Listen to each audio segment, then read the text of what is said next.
마가 되어지게 하시고 말씀이 깨달아지게 하시고 이 말씀을 우리가 온전히 아멘하고 받아 삶 속에 열매가 있게 하여 주시옵소서. 예수님의 이름으로 기도합니다. 아멘. 예, 수냄여인 오늘 3탄입니다. 할렐루야. 예, 1탄, 2탄 지난주까지 했고요. 목사님이 이제 세 번째 3탄의 말씀을 주셔서 저는 제가 받은 은혜를 여러분과 나누고자 합니다. 우리 수냄 여인을 이야기를 많이 들으셨어요. 그런데 이 수냄 여인은 왜 이렇게 하나님의 사랑을 받았을까? 하나님을 믿은 하나님의 성도였어요. 그리고 이 우리가 이제 스토리를 다 아니까 제가 좀 정리할게요. 열심히 살았고 큰 분홍의 와이프였어요. 그러니까 이제 복을 하나님 잘 믿고 복을 많이 받은 거예요. 너무 잘 됐어요. 사람들도 다 존경했어요. 왜냐하면 삭개오처럼 남은 거 뺏어가지고 부자 된 게 아니고 너무 성실하고 현숙한 여인이었어요. 우리가 그 잠언 31장인가 현숙한 여인 보면 새벽부터 일어나서 막 부지런하고 밤에도 막 옷감을 짜고 막 그런 현숙한 여인이 나와요. 그런 것처럼 이 수냄 여인이 정말 좋은 여인이었다 성경에 기록이 돼요. 그래서 제가 이제 수냄 여인을 생각을 해봤어요. 남편이 농사를 많이 짓는 사람이에요. 그럼 새벽에 얼마나 일찍 일어나야 돼? 가서 일할 사람들 밥도 챙겨야 될 것이고 또 추수하거나 뭐 모내기 하거나 그러면 얼마나 여자가 할 일이 많아요. 그런데 그렇게 열심히 살면서 남편을 도와서 어떻게 이제 집을 잘 꾸렸는데 그 하나님 믿는 이 여자의 소원은 평범한 거였어요. 열심히 일해서 복 받고 살고 그 다음에 자녀를 낳아서 그냥 가정을 잘 이뤄서 그 아들을 이제 이렇게 뭐랄까 독립하게 잘 세워놓고 자기는 천국 가면 그게 보통 평범한 하나님 믿는 사람의 삶 그 정도로 생각을 했어요. 그러니까 하나님을 섬기지만 하나님 믿지만 나의 목표가 있어요. 내 가정에 대한 소원, 내 가정에 대한 목표 다 있죠. 아멘. 네, 그냥 다른 사람처럼 그냥 하나님 믿고 보통으로 살았으면 좋겠어. 그런데 이 수냄 여인은 그 보통의 소원이 남들이 다 누리는 보통의 소원을 이룰 수가 없는 거예요. 왜? 자녀가 없어. 자녀가 없는데 젊어서 없는 게 아니고 우리나라 같은 지금 요즘 현대가 아니란 말입니다. 아주 옛날이에요. 그 당시에는 자녀가 없으면 망한 집안처럼 생각을 해요. 그리고 나이가 이미 늙었어요. 소망이 없어요. 그럴 때 이 여인은 인생의 터닝 포인트를 만나요. 그게 뭐냐면 우리가 예수 믿고 하나님 믿고 살고 또 어떤 불신자는 안 믿고 살죠. 근데 이렇게 직진을 하고 차를 타고 가요. 이대로 계속 갈 것인가? 아니면 여기서 좌회전을 할까? 우회전을 할까? 아니면 유턴을 할까? 어느 지점에 왔어요. 내가 이제 어디로 가야 될지를 모르겠는 거야. 이대로 그냥 살아도 되나? 살아왔던 대로. 이 여인이 나이가 먹고 도저히 자기 부부는 아이를 가질 수 없고 자기가 평생 기도해왔던 그것을 하나님은 응답 안 하신다고 결론을 내렸어요. 우리가 때로는 기도할 때 하나님이 99가지를 허락하시는데 한 가지 허락 안 하는 것이 있어요. 사도 바울이 그렇게 병자들을 낫게 하고 그렇게 기적을 행했지만 자기 안질 하나 못 고쳤어요. 그래서 간절히 기도했어요. 하나님 나를 치료해 주셔야지. 내가 다른 사람들 치료하는데 내가 이렇게 병 들어가지고 눈도 잘 안 보이고 이렇게 심각한 질환이 있었어요. 사도 바울이 그 자세히 안 나와 있지만 근데 하도 간절하게 작전 기도를 하니까 하나님이 너는 받은 은혜가 너무 많아. 그것까지 네가 받으면 너는 네가 신인 줄 알고 네 사역을 잘 감당 못해. 너한테 한 가지 결핍이 있어야 돼. 그리고 답을 주시는 거예요. 그래서 우리가 예수님 믿지만 예수님은 자판기가 아니야. 누르면 이렇게 막 나오는 그런 자판기가 아니고 예수님과 하나님은 인격이세요. 아멘. 네, 하나님은 인격이세요. 근데 이 여인한테 한 가지를 안 주신 거예요. 그래서 이 여인은 수냄 여인이 생각을 했어요. 앞으로 나는 어떻게 살까? 이제 노년이 돼버린 거예요. 앞으로도 내가 늙어서 할머니가 됐는데 계속 얘기만 주라고 계속 기도하고 살까? 이거는 아닌 것 같다. 하나님이 나한테는 그 복은 안 주시구나. 그럼 앞으로 나는 어떻게 살지? 하고 기도하고 묵상하다가 어느 날 엘리사를 만났어요. 그 엘리사는 하나님의 말씀을 전하러 마을에 왔어요. 마을에 왔는데 그 말씀을 듣는데 이분이 정말로 하나님의 종이라는 것을 확신하고 말씀을 들을 때 비전을 받았어요. 깨달음을 얻었어요. 근데 저는 이 수냄 여인을 설교를 들으면서 하나님 왜 이렇게 수냄 여인 이뻐하셔? 제 속으로 생각했어요. 왜냐하면 구하지도 않은 아들을 나중에 주시고 그 다음에 죽었는데 죽은 생명을 살려버려요. 이런 것은 구약에도 많이 없어요. 죽었다가 살아난 것은. 죽었다가 아들을 살려주시고 그 다음에 7년간 가뭄이 와서 자기 백성들이 다 굶어 죽는데 너 이민 가가지고 거기서 살다가 7년 후에 와. 그래가지고 우리가 오늘 성경 구절 읽으니까 오니까 집이고 땅이고 7년 동안 누가 가져가 버리고 살아버려요. 나가려고도 안 해. 이미 뺏겨버린 거야. 그런데 그 순간에 왕이 엘리사의 그 이적들을 읽으면서 다 7년 동안 소출물까지 다 내놓으라고 이런 기가 막힌 응답을 받은 거예요. 그래서 그 엘리사를 섬김으로 인해서 여인은 과거, 현재, 미래의 모든 문제가 해결되고 있어요. 할렐루야. 그래서 왜 이렇게 수냄 여인을 하나님은 돌보셨을까? 막 생각을 했어요. 수냄 여인의 삶이 잠깐 손님 모셨다고 이 정도까지 하나님이 감동하시나? 하나님이 얼마나 감동했으면 내가 너를 어떻게 해야 축복을 할 거나? 연구를 하잖아, 엘리사가. 내가 하나님 축복 주세요가 아니라 내가 너한테 뭔 복을 줄까? 하나님이 연구해. 아멘. 너무 좋은 분 것 같아. 자, 하나님이 나를 축복하고 싶어가지고 막 연구를 하시는 거예요. 수냄 여인이 이렇게 사랑받았어요. 왜 이렇게 사랑받았을까? 저는 자꾸 생각을 해요. 그런데 특별히 이 수냄 여인은 어떤 귀한 일을 했냐면 그 당시에 엘리사와 엘리야가 선생님이죠. 그 다음에 엘리사고 이분들은 어떤 일을 했냐면 엘리사는 아주 부자 농사꾼이었어요. 그래가지고 소가 엄청 많았어요. 그런데 너를 하나님의 선지자로 부르신다 나와라 그러니까 농사 못 짓게 그 도구들을 불살라 불고 그 다음에 그 소를 잡아가지고 백성들을 먹여 불고 그 다음에 하나님의 종으로 나와요. 엄청난 결단을 한 사람이에요. 그래서 그 당시에 하나님의 사람이 된다는 것, 선지자가 된다는 것은 순교하기로 목숨 내놓은 거예요. 그냥 돌아다니면서 말씀 전하는 정도가 아니에요. 왜냐하면 그 당시에 이 이스라엘 백성들이 우상 숭배를 해요. 바알신, 아세라신을 숭배합니다. 그런데 보니까 이스라엘 백성들이 애굽에서 이렇게 종살이를 하고 막 하나님께 기도해요. 하나님 우리 좀 살려주세요. 막 이렇게 기도하니까 하나님이 모세를 보내가지고 데리고 나오잖아요. 그리고 이들이 광야 40년 동안 하나님이 먹이시고 옷도 달아지지 아니하게 하시고 만나를 날마다 내려서 먹이시고 날마다 기적을 체험하고 그 다음에 무기도 없는데 다른 적군들을 다 이겨가지고 가나안 땅에 왔어요. 가나안 땅에 와가지고 이제 가나안 땅에서 농사 짓고 살아. 옛날에는 하늘에서 떨어진 것만 먹었는데 그래서 여기서 이제 복을 받고 사는 거예요. 땅을 차지하고 집이 생기고 옛날엔 텐트에 살았는데 이렇게 축복받고 사니까 이 사람들이 어떻게 됐냐면 광야에서 날마다 하나님이 떨어진 거 줄 때는 하나님을 떠날 수가 없어. 날마다 기도해야 먹잖아. 기적이 일어났어요. 여러분 우리가 예수 처음 믿으면 막 울고 부르짖고 주님 도와주세요 살려주세요 하고 살아요. 그때는 하나님 안 떠나요. 근데 계속 하나님을 잘 섬기다 보면 가나안 땅을 주세요. 아멘. 그 다음에 날마다 기도 안 해도 월급이 들어오고 월급 아니라 연봉이 들어오고 그 다음에 하늘에서 떨어진 것이 아니라 내가 이 일에도 먹고 사네 이렇게 착각이 막 와요. 그리고 이스라엘 백성들이 가나안에 왔을 때 뭘 봤냐면 그때부터 농사를 지어요.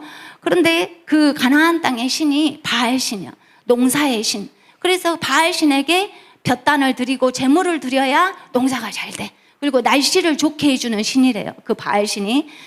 그러니까 딱 가보니까 그 나라의 사람들이 다 농사의 신, 제물을 주는 이 바알신에게 다 섬겨요.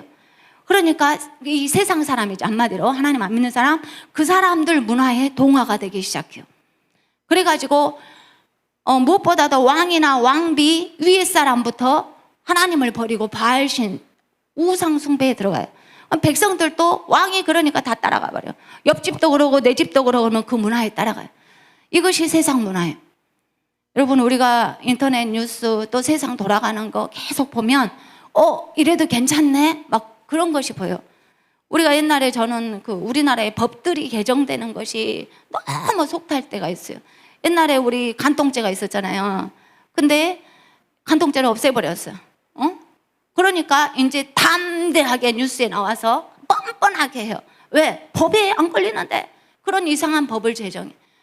그리고 이 다른 사람 다 그렇게 사는데, 그런데 하나님 자녀로 산다는 것은 가나안 문화하고 반대로 사는 거예요. 우상 숭배 안 하는 거예요. 아멘. 세상에서 그 문화를 안 따라간다는 것은 왕따 되는 거예요. 흉보고 쟤 왜 저러죠? 이런 것을 견디는 거예요. 세상의 사람들이 다 마땅해도 하나님이 아니다 하면 아닌 거예요. 아멘. 그런데 이 가나안 땅에 가보니까 다 우상 숭배를 해. 다 제물을 드리고. 그래가지고 왕이고 백성이고 전부 우상에 빠진 거예요. 이것에 대해서 하나님이 진노하셔요. 그래서 선지자가 된다는 것은 왕에게 가서 당신 우상 버려. 그리고 백성들에게 막 하나님이 우리를 살리지 않았냐, 네 생명이 어디서 왔냐, 하나님한테 왔지, 네가 그 신상한테 절해가지고 네가 사는 게 아니야, 막 가서 말씀을 전하는 거예요. 백성들이 회개하고 돌아오고 또 왕들에게 가서 막 경고하고, 그럼 왕들이 죽여보려고 그래요, 이 선지자들을. 그래서 선지자들의 삶은 순교자의 삶이에요. 오늘 죽을지 내일 죽을지 모르는 거예요. 왕들을 협박하기 때문에. 왜? 우상에서 돌아오라고. 그리고 그 왕이 말 안 들으면 왕을 갈아치워버려요. 왜냐하면 하나님이 그렇게 시켜요. 그래서 하나님이 시킨 말을 한다는 것은 굉장히 위험한 일이에요. 그래서 엘리사가 자기가 그 정말 부자 농사꾼이었는데도 그걸 버리고 이 선지자의 삶을 살아가는데, 이 엘리사는 많이 특별해요. 하나님이 많은 은사를 주셨어요. 근데 자기 혼자 이스라엘 남과 북으로, 그때 우리나라처럼 갈라져 있는데 전역을 다니면서 말씀을 전해서 이 우상에게 빠진 백성을 하나님 앞에 돌아오게 해야 되는데 혼자 힘으로 안 되잖아요. 이거 신학교를 세워요. 그래가지고 갈멜산에다 신학교를 세워서 신학생들을 양성해가지고 자기가 못 간 지역은 또 보내요. 예, 백성들을 하나님 앞에 돌아오라고. 이런 일을 하는데 엘리사는 이 지역 갈 때마다 오늘날처럼 호텔이 없기 때문에 주막이나 뭐 나무 집에서 아마 헛간에서 잤는지, 아무튼 이 수냄 여인이 보니까 자고 먹고 하는 것이 너무 볼 수가 없는 거예요. 이렇게 또 그 당시에 뭐 이렇게 차량도 없는데 걸어 다녀야 되고 아니면 나귀를 타야 될 텐데, 말씀을 전해도 인간의 몸을 입어서 체력이 필요하잖아요. 그래서 이 말씀을 들을 때 이것은 정말 하나님의 일인데 내 남은 삶을 어떻게 살까 고민하고 있던 차에 엘리사의 설교를 듣게 돼요. 하나님의 소원은 너희들이 하나님 앞에 돌이키는 길이야. 그러니까 말씀에 정말로 은혜를 받고 이 백성들이 어떻게 하나님을 섬기게 할 수 있을까, 내가 할 수 있는 일은 무엇인가 라고 연구하다가 엘리사의 사역을 같이 동역하기로 결정한 것입니다. 아멘. 그래서 우리가 이 성경을 읽으면 남편이 그래요. 야, 네가 지금 뭐 그 안식일 주일날도 아니고 월삭 월초도 아닌데 왜 갈멜산에 선지자한테 예배드리러 왜 갈라 그래? 그러니까 이 여인은 매 주일 예배를 지키고 그 다음에 올해 초는 하나님께 또 헌신하고 이렇게 하나님과 늘 교통하는 사람이었어요. 그리고 자기 마을의 선지자가 컨퍼런스 하러 오면 늘 방을 따로 만들어서 대접하고, 그래서 하나님의 일에 동역한 거예요. 근데 저는 상상을 해봐요. 이 농사 그만이 지은 쌀이며 이런 농산물들을 자기가 갈멜산 그 신학교에 또 그 교회에 갈 때 다 싸가지고 가지 않았을까? 나귀에 자기 사환들을 데리고, 여기 신학생들이 이렇게 많은데 가서 주일날 예배드리고 밥 먹어야 되잖아. 그러니까 이 부인이 분명히 음식을 싸가지고 수많은 음식을 갖고 가서 주일마다 대접했을 것이다. 아멘. 예배드리는 곳에는 먹어야 돼요. 어떻게 그 먼 데서 백성들이 다 그냥 흩어지겠어요? 그런데 이 여인이 그런 일들을 감당한 사람이었지 않겠냐. 아멘. 그래서 엘리사가 하나님의 일을 하는데, 엘리사는 말씀으로 하지만 이거는 자기의 있는 것으로 온전히 동역을 한 거예요. 그래서 엘리사가 계속 하나님의 일을 할 수가 있었어요. 그래서 하나님 나라는 하나님이 선지자를 세우시지만 그와 동역할 수 있는 사람들을 하나님이 부르십니다. 아멘. 그래서 엘리사는 이 하나님이 주신 마음으로 너무 이것이 귀한 거예요. 이 수냄 여인이 동역하는 것이 너무 귀한 거예요. 그래서 내가 저 사람을 어떻게 축복할까? 이 성령님이 이 말씀을 주신 것이죠. 그래서 이제 또 한 번 축복받는 게 아니고 지속적으로 하나님의 일에 동역함으로 이제 나중에 그 어려운 순간들을 다 넘어가고 이렇게 끝까지 하나님이 자녀 후손까지 책임지는 놀라운 역사의 이야기를 우리가 스토리를 들었습니다. 아멘. 여기까지는 우리가 다 아는 이야기인데 그러면 질문은 어떻게 나는 수냄 여인처럼 복받고 순종하면서 살 수 있을까? 성령님께서 수냄 여인 너는 하나님 일을 하고 싶다는데 내가 가진 것이 뭐야? 내 손에 있는 것이 뭐야? 라고 분명히 물었을 거예요. 왜냐하면 하나님이 주의 일을 할 때는 네 손에 있는 것이 무엇이냐라고 물으셔요. 모세가 호렙산에서 가시던 물에서 하나님을 만나요. 만나는데 모세는 자기는 하나님 일 못한다고 했어요. 내가 목축이나 하고 있는데 어디 그 애굽 왕한테 가서 내 백성을 가게 하라고 내가 목숨 내놓고 가서 어떻게 하냐고. 나는 겁 많고 말도 못하고 못해요. 그러니까 하나님이 할 수 있다는 것을 보여주기 위해서 네 손에 무엇이 있냐 그랬어요. 아멘. 따라서 하십시다. 내 손에 무엇이 있는가? 그러니까 지팡이가 있었어요. 지팡이 하나가 있는 거예요. 그러니까 네 지팡이를 가지고 이적을 행할 것을 하나님 보여주십니다. 아멘. 그래서 어떻게 수냄 여인처럼 인생의 터닝 포인트를 내가 이렇게 만들고 이것이 하나님의 말씀이 맞다면 어떻게 하면 순종할 수 있을까 생각을 했어요. 오늘 아침에 어제 저녁에 무슨 말씀을 읽었냐면 집에 이렇게 이렇게 물건 넣는 데가 제가 올해 받은 말씀을 이렇게 붙여놨어요. 그랬더니 뭐가 써졌냐면 이 율법 책을 내 입에서 떠나지 말게 하고 주야로 그것을 묵상하여 그 안에 기록된 대로 다 지켜 행하라. 그리하면 내 길이 평탄하게 될 것이며 내가 형통하리라. 아멘. 제가 그걸 읽고 혼자 웃음이 픽 나왔어요. 왜냐?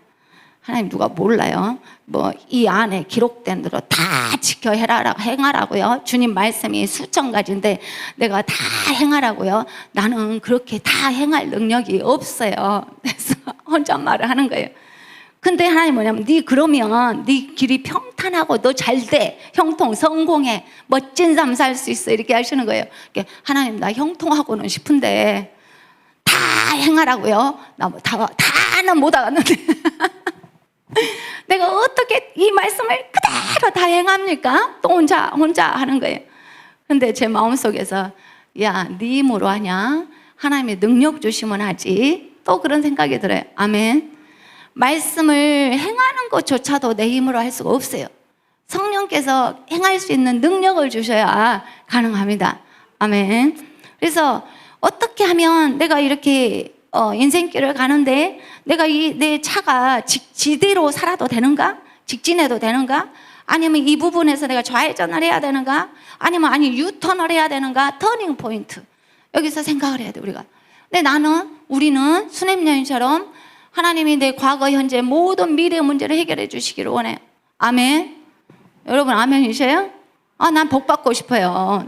내가 고통스럽게 살고 싶어요. 그런데 주님이 뭐라고 하셨어요? 그러면 네가 변해야 돼 라고 말씀을 하셔요. 자, 어떻게 변하는가? 어떻게 하면 내 생각 자체가 바뀔 수 있는가? 여러분 우리가 예수님을 영접하면 내 영이 변해요. 영과 혼과 육이 있잖아요. 영이 예수님이 들어오시면 성령이 들어오셔요. 성령, 하나님의 신이. 그래가지고 내 속에서 자꾸 하나님의 음성처럼 들리기 시작해요.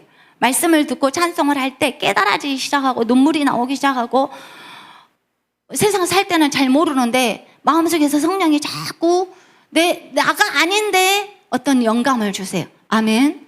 성령이 계세요. 성령이 우리 안에. 그런데 문제는 영 말고 혼이 있어요. 내 자아. 이것은 세상에 태어나서 내 생각, 내 마음, 내 정신, 이 이고라고 그러잖아요. 내 자아. 내 자아가 있어. 그 다음에 육신이 있어. 근데 이 육신이라는 것은 별로 문제가 안 돼. 이 영과 혼이 말하면 육신은 말을 들어요. 근데 정신과 이 마음이 문제예요. 이거를 어떻게 성령께 순종할 것인가? 하나님 말씀이 다 맞는지 알지만 내가 어떻게 순종을 해요? 내 자아가 아니라는데 야 이대로 살던 대로 살아. 뭐 너만 특별해? 그리고 네가 아무리 이성적으로 계산해도 이렇게 사는 건 아니야. 목사님이 설명하는 것은 그거는 주의 종들이 하는 것이고 너는 이 세상에 살잖아. 자꾸 이렇게 나눠요. 근데 어떻게 하면 내 생각, 내 패러다임, 인생관이 바꿀 수 있는가? 특별히 우리가 설교 많이 들었던 삭개오라는 그런 사람은 돈을 어떻게든지 수단과 방법을 가리지 않고 돈을 많이 모으면 나는 행복할 것이다. 이런 인생관이었어요. 그래서 돈을 착취를 하든지 뭘 하든지 엄청난 거부가 됐어요. 근데 안 행복한 거야. 비참하고 죽고 싶은 거예요. 너무 절박해. 그래가지고 어느 날 예수님을 만났는데 혹시 내가 저분을 만나면 내가 좀 행복해질까? 뭔가 답이 있지 않을까? 하다가 예수님을 만났어요. 예수님이 하나님의 아들이신 줄을 알고 이 세상에 돈만 갖고 살다가 죽어서 지옥 불구덩이를 가면 안 된다는 것을 예수님 만날 때 알아버린 거예요. 아멘. 예수님을 영접했어요. 구원받았어요. 구원받을 때 인생관이 확 바꿔져 버려요. 아멘. 근데 예수님 영접할 때 충격적으로 삭개오처럼 강하게 영접한 사람이 있고 그냥 부모 따라서 교회 나오다가 누구 따라서 나오다가 예수님 믿제 그냥 보통으로 영접한 사람이 있어요. 영접의 경험이 예수 믿는 경험이 충격 쇼크일 것에 따라서 삶이 인생관이 바꿔져. 근데 삭개오는 완전히 충격적으로 예수님 만난 거예요.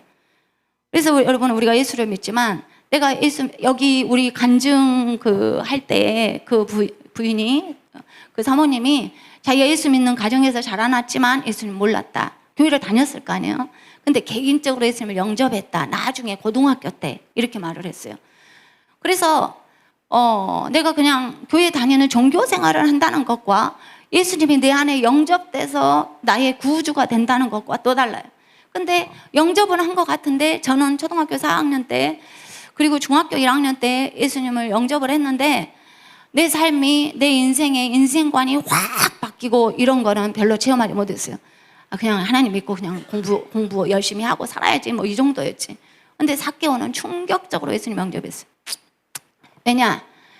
돈이 인생의 전부고 돈만 있으면 세상 모든 문제를 해결하고 자기는 행복할 줄 알았어요. 그런데 돈을 모아보니까 안 행복한 거예요. 그래서 우울증과 죽고 싶은 마음에 시달리기 시작했어요.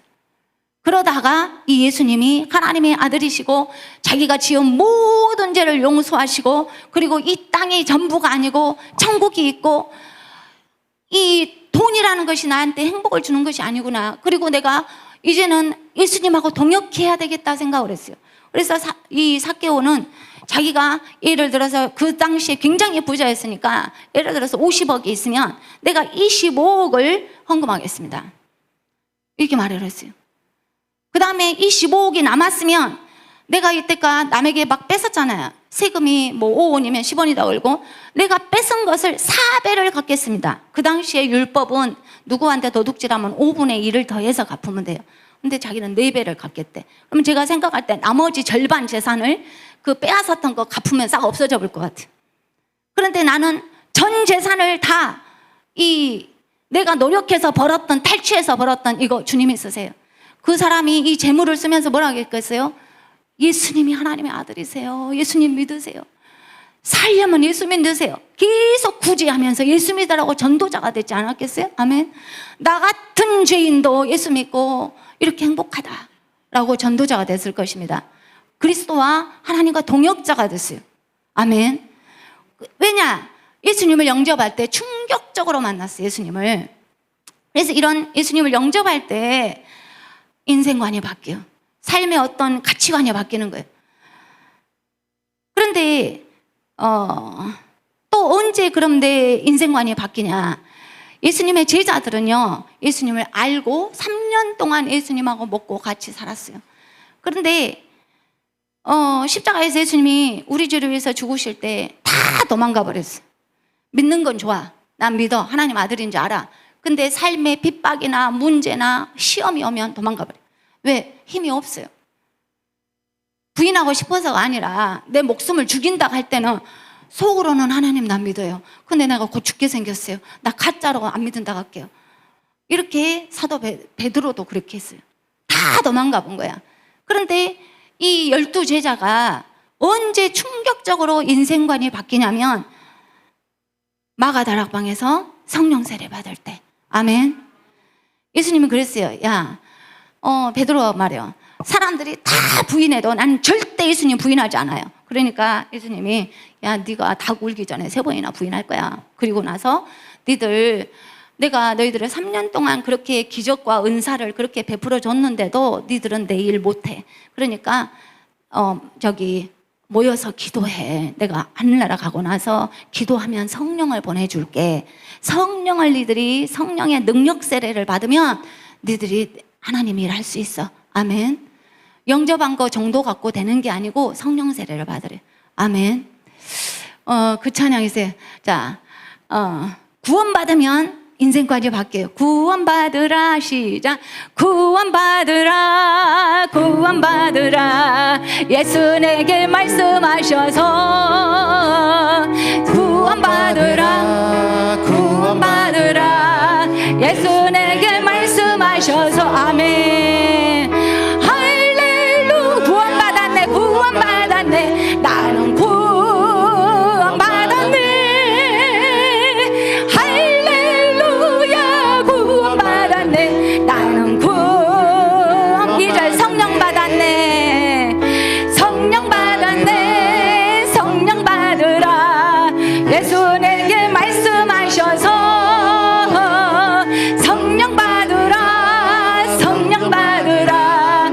예수 내게 말씀하셔서. 아멘. 할렐루야. 성령 받았네. 나는 성령 받았네. 할렐루야. 성령 받았네. 나는 성령 받았네. 아멘. 여러분, 예수님을 그냥 보통으로 영접했으면 그 다음에 정말로 성령을 세게 받아야 돼요. 아멘. 성령 체험을 강하게 받아야 돼요. 근데 저는 뜨뜻미지근한 신앙을 오래 했어요. 왜냐하면 예수교 장로회는요, 성령 세례를 강조하지 않아요. 저는 유치원, 그 당시 유치원이 없었는데 주일학교처럼 꼬맹이 때 교회를 갔어요. 근데 그때는 이제 간식 주니까 갔고, 그 다음에 3, 4학년 때부터 예수교 장로회를 교회를 다녔어요. 거기를 결혼하기 전까지 다녔으니까. 그런데 성령 받으라고 아무도 저에게 가르쳐 주지 않았어요. 그냥 예수님 영접하면 성령님이 네 마음에 계시죠. 그런 것을 신학적인 용어로 임재라고 해요. 구원받아요. 근데 성령의 강력한 능력 세례를 받아야 돼. 아멘. 그럴 때 인생관이 확 바꿔지고 삶에 하나님 말씀대로 살 수 있는 능력이 와요. 아멘. 예수님의 12제자들이 예수님이 하나님의 아들인 줄 알지만 그 말씀을 전파하고 살 수 있는 능력이 없어요. 인간이라. 그러니까 예수님이 성령 세례 받아. 아멘. 어떻게 받아요?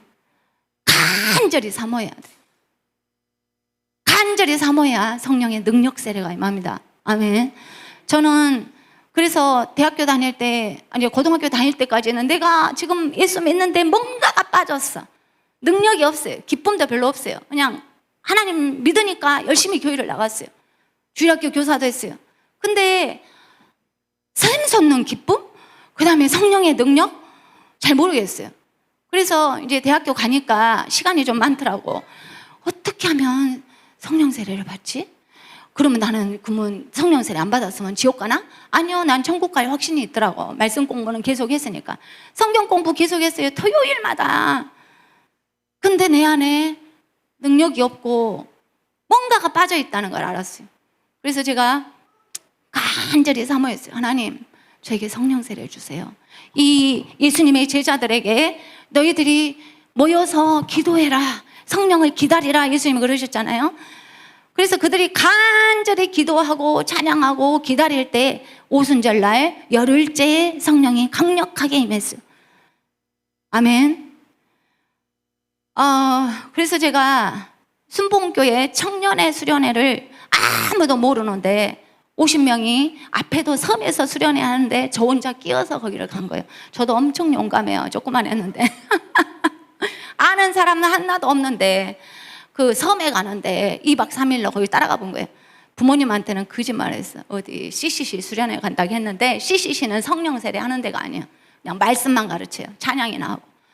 거기를 가서 제가 겨우 성령 세례를 받았어요. 마지막 날 우리 오목사님이 안수해줘가지고 왜 웃으셔? 그랬다니까. 뭔 청년이 이렇게 50명이나 되니까 모둠이 있잖아. 그룹이. 내 그룹 리더였어. 근데 앞에 나가가지고 아직도 성령 세례를 못 받고 방언을 못 받은 사람 저 옆 교실로 오세요 그러는 거예요. 교육관으로. 너무 창피하더라고. 아니 주일학생 애기도 막 방언을 하더라고. 근데 왜 나만 차별하셔 하나님이? 그리고 막 그 사람들이 기도를 하는데 막 1시간인가 30분인가 랄랄랄랄랄 기도하는데 이 사람들 미쳤나? 근데 난 받고 싶은 거야. 저 사람이 예수 믿고 저것들은 하는데 왜 나는 못하냐? 막 이런 욕심 같은 거. 그래서 창피하기는 하지만 옆에 교육관에 갔어요. 이제 곧 떠나야 되는데 그래가지고 내 이름이 선한데 한 아가씨가 청년이 선숙이더라고. 그 아가씨가 아니 내 언니가 아니에요.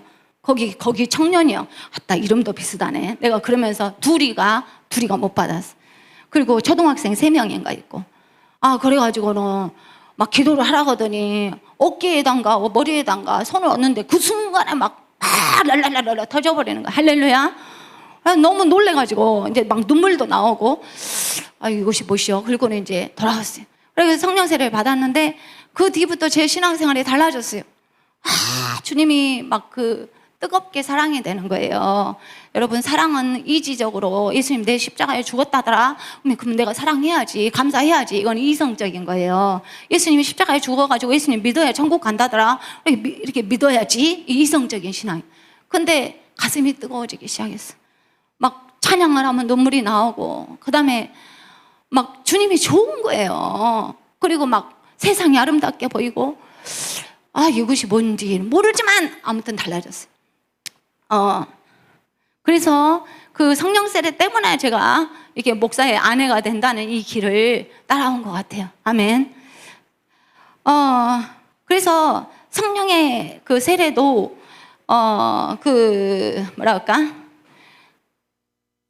받는 분들 보니까 살짝 성령이 이렇게 세례를 주신 분도 있고 정말 폭풍처럼 임한 사람도 있고 성령 세례 능력 세례가 정도가 틀리더라고. 저는 좀 가볍게 받았어요. 내가 큰 종이 못 될란가 봐. 그냥 방언만 했지. 그 다음에 애언의 은사, 통변의 은사, 뭐 치유의 은사 이런 것은 안 임하더라고. 그냥 혼자 랄랄랄라 하면서 내가 하나님 자녀 맞네? 막 이러면서 기뻐하면서 신앙생활하고 전도했지만 강한 능력 세례가 아닌 것 같더라고. 정도가 틀려, 정도가. 그래서 또 막 사모하기 시작했어요. 하나님, 아니 성경에 보니까 더 뜨거운 사람도 많던데 왜 나는 좀 시시한 것 같아. 하나님, 왜 나를 좀 안 사랑하세요? 막 이렇게 욕심이 계속 생기는 거예요. 영적인 욕심이. 그래서 이렇게 계속 더 사모하면 하나님이 점점 인도를 더 하십니다. 아멘. 그래서 이런 인생관이 이 성령 세례 받을 때 달라져요. 제가 생각할 때는 내가 뭐 대학 나와가지고 좋은 직장이나 취직해서 미국에 유학 가가지고 뭐 교수하고 결혼하고 뭐 막연한 꿈이 있었겠죠. 그런 것을 싹 집어 던져버렸어요. 왜? 이 세상이 다가 아니고 하나님 나라가 영원한 상급이 더 크기 때문에. 아멘. 그 다음에 또 어떻게 하면 인생관이 변하냐. 삶의 어떤 충격적인 경험들, 예를 들어서 죽을 병에 걸렸다가 살아났다 할지, 지난번에 그 간증했던 아나라는 그 28살 먹은 전도사 있어요. 여기서 찬양 막 하던데, 절벽에서 예수 믿는 사람이었어요. 절벽에서 다이빙 하다가 그대로 바위에 꽂혀서 죽을 뻔했는데, 그 순간에 천사가 와서 자기를 슬로우 모션처럼 발을 움직이게 하면서 잘 이 착상을 하도록 도와주는 것을 경험해 본 거예요. 안 죽고 살아난 거예요. 그래서 이 아가씨가 그 순간에 나는 이미 죽은 몸, 내 남은 삶은 이제 주님을 위해서 산다라고 결심을 했어요. 본래 예수 믿는 사람이었어요. 근데 주님이 자꾸 이 바이블 스쿨 신학교를 가라고 하니까 안 간다고 그랬대요. 그랬는데 그 충격적인 경험을 통해서 이제 주의 종이 되는 그런 경우예요. 또 이렇게 재정에 큰 문제가 왔을 때, 병이 왔을 때, 자녀의 문제가 왔을 때, 그런 어떤 고난을 통해서 삶의 인생관이 바뀐 사람들이 있어요. 누가 간증을 하는데 전 놀랐어요. 그 옛날 노태우 대통령이 대군가 어디에다가 세계에서 가장 높은 불상을 만들었대요. 보셨어요? 저는 안 가봤는데 그 TV 화면으로만 옛날에 봤어요. 그래서 내가 그 사람을 얼마나 미워했는지 몰라요. 거기다가 우상단지를 만들어가지고 불교 사람들이며 우리나라 사람들을 다 우상 숭배하게 하려고 저 노태우 대통령이 저런 짓을 했다고 막 이렇게 성질을 막 냈던 옛날 생각이 나. 근데 그분이 죽을 때 병상에서 예수를 믿었대요. 할렐루야. 그래가지고 뭐라고 하냐면, 내가 병원에서 나가면 바로 교회 갈란다고 그래서 그 어떤 죽음의 질병 가운데서 자기 부처를 내가 믿으면 정말 극락에 갈 것인가 고민했을 거 아니에요. 그리고 자기 자녀가 유학 갔다가 그 한인교회 가가지고 구원받아가지고 아버지를 전도했다고 하더라고. 그래서 이런 어떤 삶의 경험을 통해, 충격적인 경험을 통해서 인생관이 바뀔 수가 있어요. 그런데 아주 중요한 것은 이런 것들에 내가 별로 해당이 안 된다면, 하나님의 말씀을 받을 때, 비전을 받을 때 내 인생관이 바뀔 수가 있어요. 아멘. 하나님의 말씀을 듣고 내가 아멘하고 받아들이는 것을 비전이라고 그래요. 비전은 환상이란 뜻도 있지만, 비전은 하나님이 주신 꿈과 소원과 목적을 내가 받아들이는 것을 비전이라고 그래요. 저는 비전 하니까 막 환상을 봐야 되고 음성이 와가지고 너는 앞으로 이렇게 살아라 막 그런 것이 비전인 줄 알았어요. 근데 주일마다 주의 종을 통해서 하나님이 우리에게 비전을 제시하세요. 아멘. 여러분 아멘 해보세요. 아멘 하면 주님이 말씀하실 때 내 것입니다 하고 딱 받아 먹는 거예요. 근데 아멘 안 하면요, 그게 이렇게 떠돌아다녀요. 내 것이 아니에요. 비전을 받아야 돼요. 아멘. 비전이 계속 제시돼요. 하나님의 비전 저는 들어본 적이 없어요. 아니요, 주일마다 들으세요. 비전 스쿨 하면 그 사람들은 여기서 열흘 동안 들어요. 그래가지고 아멘 하다가 그 비전을 받는 거예요. 저는 GBS 비전을 처음에 못 받았어요. 그래서 목사님이 그 GBS 필리핀에 갔다 와가지고 사람이 180도 거꾸로 내본 거예요. 그 전에는 맨날 앉아서 게임만 해요. 그 게임은 뭐냐면 컴퓨터나 핸드폰으로 바둑을 해. 바둑 게임. 그래가지고 제가 학교 갔다 오면 옛날에 내가 말씀할 거예요. 피곤해 죽겠는데 우리 목사님 놀고 있어요. 그러면 나는 그때 와서 막 청소하고 밥을 해야 돼. 그래가지고 또 끝나면 또 설거지 해야 돼. 그다음 빨래 해야 돼. 나는 종일토록 일만 하고 이 양반은 핸드폰으로 바둑만 하더라고. 그래서 내가 이제 성질이 난 거야. 당신은 시간도 많으시오. 막 이렇게 비아냥거렸던 것 같아. 근데 그것이 얼마나 당신 속에 상처가 됐는지, 당신도 바둑을 하고 있어도 속으로 고민하고 울고 있었던 거야. 왜 나는 내 꿈이 안 이루어질까? 우리 목사님은 인생관이 2번 바꿨어요. 첫 번째는 영어를 1년 동안 학원에 가서 하루를 계속 영어 공부만 했대. 1년 내내. 왜냐면 거기 가서 강의 듣고 도서관에 가서 계속 공부를 하니까. 그래서 영어 공부를 왜 했냐면 미국 사람들 등쳐먹으려고 했다고 하더라고. 아니 그렇게 말씀을 하셨어. 그러니까 미국 사람 상대해가지고 바이어들 만나가지고 사업을 해서 이익을 본다 이거지. 사업하려고. 그러려고 1년 동안 공부를 했대요. 그런데 5.18에 죽은 시체들을 보면서 이제 그 친구도 와서 전도를 했대. 5.18 전에. 네 하나님 살아계셔. 그러면서 예수 믿으라 하니까 뭔 주먹을 믿으라고 이렇게 했대요. 그랬는데 5.18을 본 거야. 근데 도청 앞에서 시체들을 보면서 내가 만약에 죽으면 난 지옥, 만약에 천국과 지옥이 있으면 난 지옥 가겠구나 라고 생각이 들더래. 그 친구가 금식하고 기도를 했다는 것이 그 생각을 들게 한 것 같아. 그래가지고 금식하고 와서 전도를 한 친구가, 이 친구가 예수님 믿겠다고 말을 한 것을 못 듣고 가버렸어. 가버렸는데 그 뒤에 5.18을 만나면서 생각이 왔다는 거야. 그 친구가 기도해서 응답받은 것 같아. 아멘. 하나님이 선택하셨어. 내가 이제 5.18에 자기가 죽을 수 있잖아. 총 들고 지키고 있는데. 근데 이 시체처럼 여기가 다리가 막 이렇게 구부러져가지고 장작같이 이렇게 있는 그 시체들을 보면서 만약에 내가 여기서 죽으면 나는 어디로 갈까? 만약에 천국과 지옥이 있다면 난 지옥 가겠구나. 그런 생각이 들더래요. 그러던 차에 총을 내려놓고 그 다음 주부터 교회를 갔대요. 자기 발로. 할렐루야. 그래가지고 가가지고 이제 좀 하나님 택하셨나 봐. 가가지고 그때부터 성경을 읽은 거예요. 도서관에서 하루 종일 성경을 읽어요. 있는데 말씀이 믿어지기 시작한 거예요. 그래가지고 이제 시골에서 이렇게 대학 보낼 때는 그 장손이 대학 졸업한 부모를 섬기고 직장을 가져야 되잖아요. 근데 그 길에서 인생관이 바뀐 거예요. 내가 무엇을 위해서 살까? 내가 하나님을 위해서 내 인생을 투자해야 되겠다 하고 신학교를 가신 거예요. 그런데 그런 인생관이 거기서 바뀐 거잖아요. 예수님을 믿고 영접하고.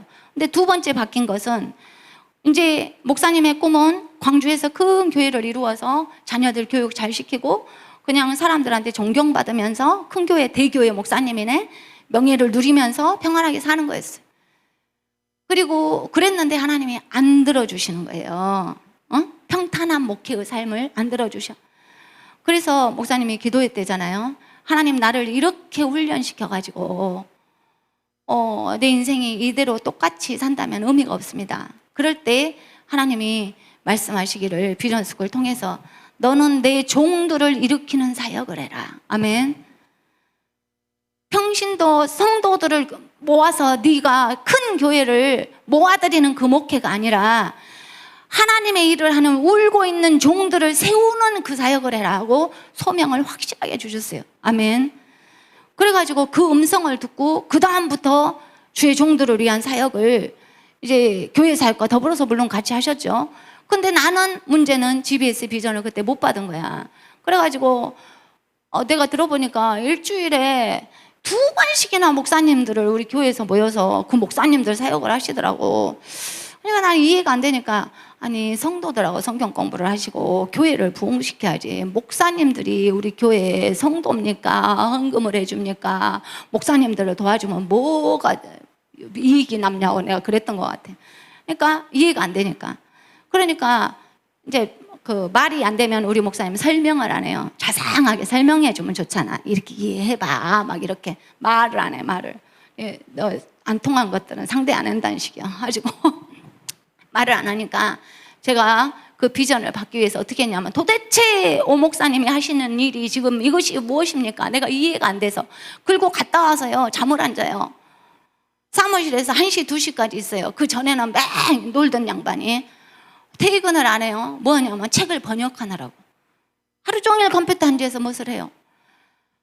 사람이 180대 이렇게 바뀌었는데 나는 안 바뀌고 그대로잖아요. 이해가 안 되고. 그래서 그 목사님이 그 비전 스쿨 가서 사온 책들이 있어요.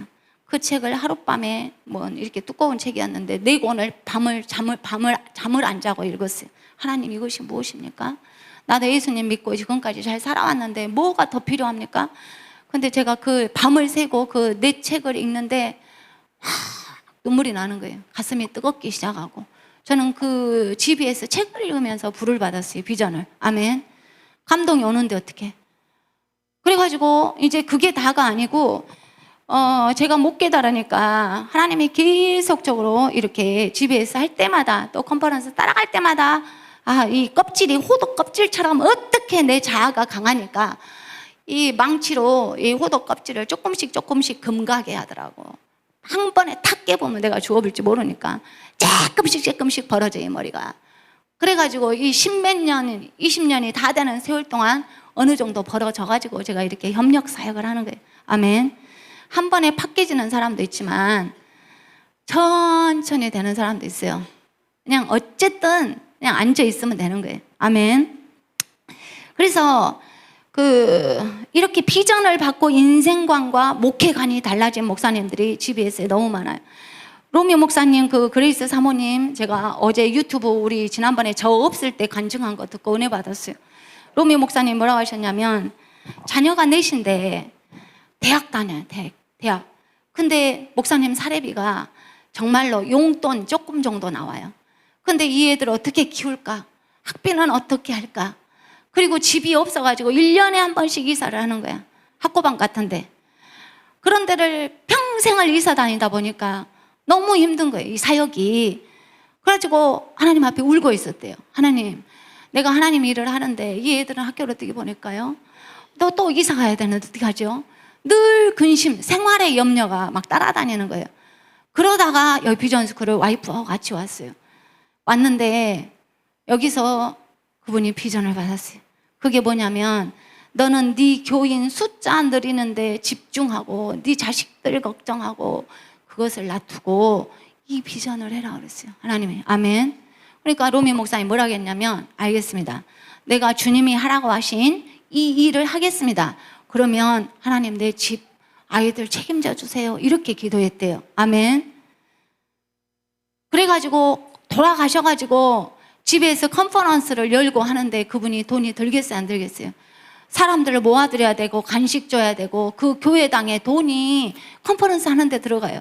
우리 목사님 모시고 어디 가려면 다 전화해야 되고 알선해야 되고, 가서 호텔비를 우리 목사님이 안 내줘요. 밥값도 한 번씩은 대접하겠지만 자기도 대접해야 되고 자기 비용이 다 들어가면서 이 컨퍼런스를 하는 거예요. 그런데 하나님, 내가 하나님 일이 하라고 하신 일을 할 테니까 저희 집을 책임져 주세요. 이렇게 했다는 거예요. 그런데 놀라운 것은 이 집에서 일을 하기 시작하면서부터 하나님 축복하셨는데, 대학 가가지고 애들이 장학금을 받기 시작했대요. 아멘. 애들이 장학금 안 받으면 다 돈 내야 되잖아. 그거 하나님이 준 거잖아요. 그리고 대학 졸업하고 다 안정된 직장에 가는 거야. 이게 이 목사님이 걱정 안 하도록. 아멘. 집에서 한 뒤에 하나님이 집을 주시더래요. 그 다음에 뭐 좋은 차를 주시더래요. 해년마다 좋은 차로 업그레이드 하시더래요. 그러니까 세부의 목사님들이 한국에 뭔 후원자 있냐고 그랬대. 하도 의심스러워서. 근데 이 목사님이 우리가 후원한 게 아니고 이 GBS를 하면서 하나님이 하라고 하신 비전을 받고 하면서 가정의 문제를 하나님이 해결하셨다고 간증하셔. 아멘. 그래서 지금은 이분이 이렇게 세부에서 목사님들을 100명 이상을 모시고 왔어요. 혼자 왔다가. 그럼 100명이면 필리핀에서는요, 성도가 애기들만 해서 100명이요. 보통 교회도. 그러면 어른들까지 하면 200명이라고 합시다. 100명을 데리고 왔으면 10,000명이잖아. 곱하기 한 목사님 뒤에 100명이 있으면, 만약에 애들까지 있으면 2만 명을 데리고 온 거예요. 아멘. 근데 또 놀랐어요. 딸락의 제임스 목사님이 목사님들을 GBS에 1,000명을 데리고 왔대요. 세상에. 1,000명이면 10만 명을 성도들을 데리고 온 거예요. 근데 애들까지 하면 20만 명을 여기다 댈다는 거예요. 아멘. 저 깜짝 놀랐어요. 제임스 목사님이 세상에 그런 1,000명을 데리고 와서 1,000명을 데리고 올 때 목사님 따라서 섬으로 산골짜기로 다 따라다녔어요. 우리 목사님이 그 목사님을 매달 월급 줬냐고요? 아니요. 준 거 없어요. 가끔 가다가 아이들 성도들이 좀 도와주고 했을 뿐이에요. 그런데 비전을 받은 거예요. 그분이 이 일을 해라. 이 하나님의 종들이 없으면 교회가 문 닫아요. 그 종들이 포기하지 않도록 일으키는 사역에 네가 동역해라. 아멘. 동역할 때 그 목사님이 지금 딸락에 제일 수장이 됐어요. 눈 안 보이는 목사님이 대표가 돼가지고 설교도 잘하세요. 큰 광장 같은 데서 설교하시더라고. 그 영상에 보니까 엄청나게 모였어요. 보통 하나님이 높이신 것이 아니에요. 어떻게 이렇게 보통 목사님들은 목회관이 내 교회를 성장시켜가지고 뭐 가정도 안정이 되고 지역에서 좀 이름 날리고 그것이 보통이에요. 그러나 하나님이 원하시는 일에 동역할 때 과거와 현재와 미래와 모든 일을 하나님 책임지셔요. 아멘. 이 수냄 여인이 그랬어요. 수냄 여인이 하나님의 백성들을 돌이키게 하는 선지자 엘리사와 동역했을 때 가정의 모든 문제가 후대 문제까지 다 하나님이 책임지셨어요. 아멘. 저는 우리 세계별리기 성도님들이 다 수냄 여인이라고 믿습니다. 정말이에요. 수냄 여인이세요. 정말 제가 부끄러울 정도로 여러분들은 하나님 앞에 헌신된 분들이에요. 그런데 제가 이거를 읽으면서 제가 생각을 했어요. 하나님, 수냄 여인은 유복했잖아요. 많이 있었잖아요. 그러니까 집도 지어드리고 주일마다 섬기고 그 사람은 많았잖아요. 이런 질문이 생겨요. 많으니까 나누지. 삭개오도 많았잖아요. 그러니까 하나님 일을 동역을 할 수 있었죠. 근데 하나님 나라에서는 많은 사람만 쓰는 게 아니고 사렙다 과부도 쓰셨어요. 아멘. 사렙다 과부가 너 뭐 있냐? 그러니까 밀가루 한 움큼 기름 쬐끔 있어요. 그래? 그러면 하나님의 일에 네가 동역해라 라고 하나님이 제시하셨어요. 말씀을 주셨어요. 그 말씀에 순종했을 때 사렙다 과부가 3년 6개월 동안 굶지 않고 자녀까지 해결이 됐어요. 아멘. 여러분, 하나님의 일에 동역하면 내가 손해보고 내 인생이 망조가 들고 천만의 말씀이에요. 하나님의 일에 동역하면 하나님이 내 인생을 책임지셔요. 왜냐하면 하나님의 소원은 영혼을 구원하고 우리 백성들을, 하나님의 자녀들을 천국 데리고 가는 것밖에 소원이 없어. 이 일에 협력하는 사람 하나님 완벽하게 책임지셔요. 아멘. 저도 여러분하고 똑같이 평신도고 고민이 많은 사람이에요. 염려가. 우리 목사님은 저렇게 GBS 열심히 하고 목회를 열심히 하는데 내 자녀들은 어떻게 키울까? 우리 자녀들 학비는 어떻게 될까? 이렇게 사택에서 2층에 사는데 이제 은퇴하면 어디로 가서 집을 얻을까? 집 얻을 돈도 없는데 뭐 그냥 여자들이 하는 보통 고민을 갖고 산 사람이었어. 그런데 하나님께서 동역할 수 있는 축복을 주시고 자꾸 말씀을 주셨어요. 아멘. 네가 내 일에, 하나님의 일에 네가 동역하면 네가 계산 안 해도 내가 너 책임져. 아멘. 아멘이에요. 그래서 사렙다 과부처럼 하나님 나는 없어요. 없으니까 못하지가 아니고 내게 있는 것이 무엇이냐? 지팡이 하나냐? 너는 네 집에 방이 있냐? 너는 시간이 있냐? 아니면 재능이 있냐? 내게 있는 것이 무엇이냐? 그것을 하나님의 일에 동역할 때 하나님이 나의 완전한 미래를 책임지십니다. 아멘. 그래서 하나님과 동역하는 것은 쉬운 일은 아니에요. 인생관이 바뀌어야 돼. 왜냐하면 세상 사람들은, 가난한 사람들은 전부 우상숭배 하는데, 우상숭배가 뭐냐면 돈 따라가는 거예요. 바알신이 돈신이에요. 돈신. 세상에서는 너 돈 없으면 못 살아. 예수 믿어도 적당히 믿어. 미치지 말고. 이렇게 말하잖아. 그런데 하나님 뭐라 그래요? 하나님의 일에 네가 온전히 동역해. 나머지 걸 내가 책임져 라고 말씀하셔요. 이거 할 때 수냄 여인이 그때부터 농사를 그만둔 게 아니에요. 농사 계속했어요.